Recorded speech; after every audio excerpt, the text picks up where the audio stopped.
बच्चों, आज हम पढ़ने जा रहे हैं चैप्टर नंबर 10, बेटियां हो तो ऐसी, यानी बेटियां हो तो ऐसी पूरी जानिए। इस पाठ का उद्देश्य क्या है? देश प्रेम, बलिदान भाव, कष्ट सहिष्णुता, कर्तव्य बोध, बेटियां बेटों से कम नहीं है। यानी इस पाठ का जो महत्व है, देश के प्रति प्रेम, बलिदान का भाव और कष्ट सहिष्णुता, हमारे कर्तव्य का बोध, और बेटियां जो है वो बेटों से कम नहीं है किसी भी जगह में। और इस पाठ का प्रवेश क्या है? बेटा और बेटी में अंतर करने वाले सिलेसिया और रूस की इन बेटियों के साहस की गाथा पढ़ने तो उनकी सोच को नई दिशा जरूर मिलेगी। वे भी हमारे साथ कह उठेंगे बेटियां हो तो ऐसी। यानी अगर आप इस कहानी को पढ़ेंगे तो आप भी समझ जाएंगे, आप भी कहेंगे कि बेटियां हो तो ऐसी होनी चाहिए। उन दिनों नेपोलियन की तानाशाही यूरोप में हड़कंप मचाए हुई थी। वह एक एक देश को जीतता और उसे फ्रांस के साम्राज्य के अंदर शामिल करता जाता था। उसकी सेना अजय थी, उसकी रोकथाम करने वाला वहां पर कोई भी नहीं था। नेपोलियन की निगाह जर्मनी पर पड़ी और उससे एक एक टुकड़े को फतह करता वह आगे बढ़ता जा रहा था। लेकिन सिलेसिया पहुंचने के बाद उसकी सेना को रुक जाना पड़ा, क्योंकि वहां के देशभक्त अपने को नष्ट कर देना ज्यादा अच्छा समझते थे। मानिश सब गुलाम बनने के 1813 में सिलेसिया ने नेपोलियन का जैसा मुकाबला किया वह इतिहास में हमेशा चर्चा पाएगा। जब सिलेसिया के नौजवान अपना खून देकर आजादी की कीमत चुका रहे थे, एक छोटी सी लड़की अपने झोपड़े में बेचैन बैठी सोच रही थी कि वह अपने देश की रक्षा के लिए क्या करे। तो जब सिलेसिया की नौजवान वो थे, वो अपना खून देकर अपने देश की आज़ादी की कीमत को चुका रहे थे, तो एक छोटी सी बच्ची थी जो झोपड़ी में बैठी बेचैन हो रही थी कि वो अपने देश की रक्षा के लिए क्या कर सकती है। वह लड़की थी, फौज में भर्ती हो नहीं सकती थी। वह गरीब थी, इसलिए पैसा देने की योग्यता भी उसमें नहीं थी। उफ, कैसी लाचारी! यानी वो लड़की थी, इसलिए फौज में भी भर्ती नहीं हो सकती थी, और वो गरीब भी थी, इसलिए पैसा देने की योग्यता भी उसके अंदर नहीं थी। तो ये उसकी कैसी लाचारी थी। इसी बेचैनी में थी कि उसे रास्ता सोच पड़ा। वह ब्रेस्लार शहर के रास्ते पर चल पड़ी। ब्रेस्लार में हजारों की ऐसी दुकानें थी जहां खूबसूरत बालों की खरीद बिक्री होती थी। ऐसी ही दुकान पर जाकर वह रुकी और अपनी खूबसूरत लटों के लिए मोल मोल करने लगी। उसके बाद उसने क्या किया? उसे अपने खूबसूरत बाल जो है उनका मोल मोल कर लिया। इतने खूबसूरत बाल, कौन सी मुसीबत तुम पर आई कि तुम इन्हें बेच रही हो? इन बालों के हटते ही तुम्हारा गुलाब जैसा चेहरा किसी तरफ बेडाल जो हो जाएगा। क्या तुमने इस पर कुछ सोचा है? वो जिसके पास वो गई थी, उसे जिस दुकानदार के पास वो गई थी अपने बाल बेचने के लिए, उसने कहा कि ये बहुत खूबसूरत बाल है, तुम पर ऐसी कौन सी मुसीबत आ गई है जो तुम इन्हें बेच रही हो? इन बालों के हटते ही तुम्हारा गुलाब जैसा चेहरा जो है एकदम बेकार हो जाएगा, बेडाल हो जाएगा। और तुमने इस पर कुछ भी नहीं सोचा है? दुकानदार की बात सुनकर लड़की मुस्कुराई और बोली, हाँ, मुसीबत ही है कि तुम उस पर नहीं, मेरे देश पर, देश के लिए सबसे कीमती चीज की कुर्बानी दी जाए तो और अच्छा। तो अब वो लड़की मुस्कुराकर बोलती है कि हाँ, मुसीबत तो बहुत बड़ी है, लेकिन मुझ पर नहीं है, मेरे देश पर है, और देश के लिए सबसे कीमती चीज की कुर्बानी भी दी जाए तो ही अच्छा है। और रही चेहरे की बात, 100 गुलाबी का कालिक लग जाने पर सब चेहरे एक से हो जाएंगे, काले पुरो बच्चपन। तो इस तरह से उसने दुकानदार को बड़ा ही कड़ा जवाब दिया। दुकानदार का दिल पसीज आया, उसने देश के नाम पर मुफ्त में कुछ देना चाहा, लेकिन हजाम का भोला लड़की के सुनहरे रेशमी बालों के गुच्छे से चमक उठा और बदले में लड़की के हाथों पर उजले उजले कुछ चांदी के सिक्के चमकने लगे। सिक्कों को लेकर मैं स्वदेश रक्षक समिति के दफ्तर में गई, सिक्के देकर घर खुशी खुशी घर आई। तो हजाम ने क्या किया? उसको बिना कुछ मुफ्त में ही उसने कुछ सिक्के दिए चांदी के, और वो सिक्के जो थे वो स्वदेश रक्षक समिति के दफ्तर में ले गई और सिक्के देकर वापस खुशी खुशी अपने घर आई। उसके इस अलौकिक बलिदान की कहानी पूरे ब्रेसला में फैल गई। ब्रेसला की गली गली में फैलकर सिलेसिया के गांवों और नगरों में फैली। लोगों में एक नया जोश आया। इस जोश ने सिलेसिया की रक्षा कर ली। फिर लोगों के झुंड उस दुकानदार के पास पहुंचने लगे और ज़्यादा से ज़्यादा कीमत देकर उसकी लटों को देशभक्ति की यादगार मानकर खरीदने लगे।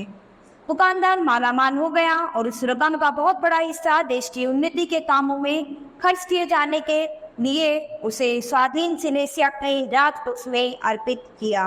उसके बाद दुकानदार मालामाल हो गया काफी, और उसे उसका बहुत बड़ा हिस्सा जो था वो अपने देश की उन्नति के कामों में खर्च किया।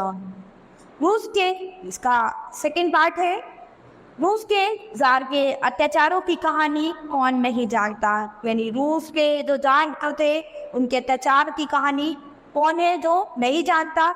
यह कहानी जार के दिनों की ही है। प्रेस्कोविया जो छोटी सी लड़की थी, उसके पिता को जार ने साइबेरिया के में वनवास दे दिया था। यानी प्रेस्कोविया एक छोटी सी लड़की थी और उसके पिता को जार ने साइबेरिया में वनवास दे दिया था। प्रेस्कोविया का पिता एक ऊंचे पद पर अफसर रह चुका था, इसलिए उसे अपने साथ बीवी और इस बच्ची को भी रखने का हुक्म मिला था। यानी उसके जो पिता थे वो एक बहुत बड़े पद पर अफसर रह चुके थे, इसीलिए उनके साथ उनकी बीवी और बच्ची को भी रखने का हुक्म दे दिया था। साइबेरिया में इन लोगों की जिंदगी बहुत ही दुख में कट रही थी, लेकिन माता पिता को सबसे बड़ी चिंता थी प्रेस्कोविया की। तो वहाँ उनकी जिंदगी जो थी बहुत बेकार बीत रही थी, लेकिन उसके जो माता पिता थे उनको प्रेस्कोविया की बहुत ही चिंता थी, जो दिनों दिन जवान होती जा रही थी, किंतु उसके भविष्य के लिए कुछ भी करने में वे बिल्कुल असमर्थ थे। इधर इस लड़की को चिंता थी कि किसी तरह अपने माता पिता को इस नाथ के जीवन से मुक्ति दिलाए। एक दिन उसके दिमाग में यह विचार पहुंच गया कि क्यों नहीं वह जार से कहकर अपने पिता को छुड़ाने की कोशिश करे। कहाँ साइबेरिया और कहाँ रूस की राजधानी पेट्रोग्राद। अब उसे सोचा कि कहाँ साइबेरिया और कहाँ रूस की राजधानी पेट्रोग्राद है। रास्ते में बर्फीले मैदान, घनघोर जंगल, भेड़ियों के झुंड, डाकुओं के दल और अपरिचित लोगों की बस्तियां। बाप ने कहा, मेरी प्यारी बेटी, इस तरह की बात भी मत सोच, तू हमें छोड़कर कहाँ जाएगी। माँ की आंखों में आंसू चलने लगे। उन आंसुओं ने वह कहानी कही जो जेवा से कभी नहीं कही जा सकती। 3 बरस बीत गए। प्रेस्कोविया अब 18 वर्ष की हो चुकी थी। अपने माता पिता को कैसे छुड़ाने की इच्छा उसके हृदय में एक और प्रबल और भी होती जा रही थी। निकट ही में एक दूसरे सज्जन भी वनवास की जिंदगी गुजार रहे थे, तो उसके पास में ही एक और व्यक्ति भी जो थे वो वनवास की सजा काट रहे थे। उनसे लिखाकर उसने एक दस्तावेज पेट्रोग्राद भिजवाया और 6 महीने के बाद पेट्रोग्राद आने का आज्ञा पत्र उसे मिला। उस आज्ञा पत्र को लेकर वह अपने पिता के पास दौड़कर पहुंची और राजधानी जाने की फिर इजाजत मांगी। माँ बाप ने फिर समझाया, मना किया, किंतु एक दिन उनके पैरों में गिरकर, रोकर, गिड़गिड़ाकर, उनकी आज्ञा और आशीर्वाद लेकर, जिन्हें सिर्फ एक रूसी शिक्षा लिए वह पेट्रोग्राद के लिए रवाना हो गई। प्रेस्कोविया पेट्रोग्राद की ओर जा रही थी। रास्ते में जंगल, ऊंची नीची सड़कें, बहती नदियां थी। कभी वह रास्ता भूल जाती, कभी पानी में भीग जाती थी। जाड़े से तो हमेशा ठिठुरती रहती थी, तो रास्ते में रोज खाना भी नहीं मिलता था। कहीं उसे झिझकी मिलती थी और कहीं उसे दिल लगी होती थी। बहुत कम जगह उसे आराम और सत्कार मिला। एक बार जब वह गंगा नदी पार कर रही थी, अचानक पानी में गिर गई, मुश्किल से बची और जोर से बीमार पड़ी। यदि एक दयालु सन्यासी का ध्यान उस पर नहीं गया होता तो वो मर गई होती। पेट्रोग्राद पहुंचकर भी अपने नाम पर सफलता प्राप्त करने के लिए उसके लिए इतना आसान नहीं था। जार के दरबार में इसकी पहुंच कैसे हो, कौन उसकी वकालत करे, कौन उसकी सिफारिश करे, आखिर एक सम्भ्रांत कुल की महिला से उसकी मुलाकात हुई। उसकी सारी कहानी सुनकर वह मुग्ध हो गई और उसे लेकर वह ज़ार की माँ के पास पहुंची। ज़ार की माँ भी इस लड़की की कहानी से द्रवित हुए बिना न रह सकती। तो ज़ार की माँ जो थी वो उस लड़की की कहानी सुनकर बहुत ही द्रवित हो गई, बहुत ही पिघल गई। ज़ार की माता के हाथ से प्रेस्कोविया के पिता को छुटकारा मिला और ज़ार ने 5000 रूसी सिक्के भी उसे दिए। इसके बाद ज़ार की माता के हस्तक्षेप से उसके प्रेस्कोविया के पिता को छुटकारा मिला और ज़ार ने उसे 5000 रूसी सिक्के भी दिए। जब ज़ार के सामने वह पेश की गई तो यह पूछे जाने पर कि तुम और क्या चाहती हो, तो उसने अपने पिता के 2 मित्रों की रिहाई की भी प्रार्थना की।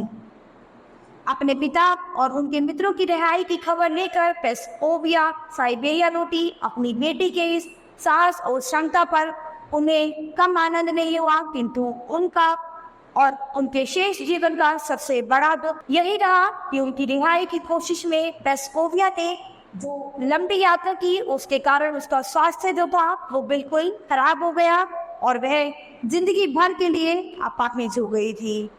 वह बेचारी जान न सकी कि जीवन के आनंद क्या है। वो इस लंबी सफ़र में वो बहुत बीमार हो गई और एकदम अपाहिज हो गई थी और वो बेचारी ये भी नहीं जान सकी कि जीवन का आनंद आखिर क्या है। तो इस कहानी के बाद आप लोग ये कह सकते हैं कि बेटियां हो तो ऐसी हो, यानी ये कहानी हमें यही सीख दिलाती है कि बेटियां जो है वो कुछ भी कर सकती हैं, वो हर मुश्किल से मुश्किल काम को कर सकती हैं। यानी बेटे और बेटी में कोई फर्क नहीं है, बेटियां जो है बहुत ही हिम्मत वाली होती हैं। तो इस चैप्टर से हमें यही सीख मिलती है बच्चों। अब हम अपनी नई क्लास में मिलेंगे अपने नए चैप्टर के साथ।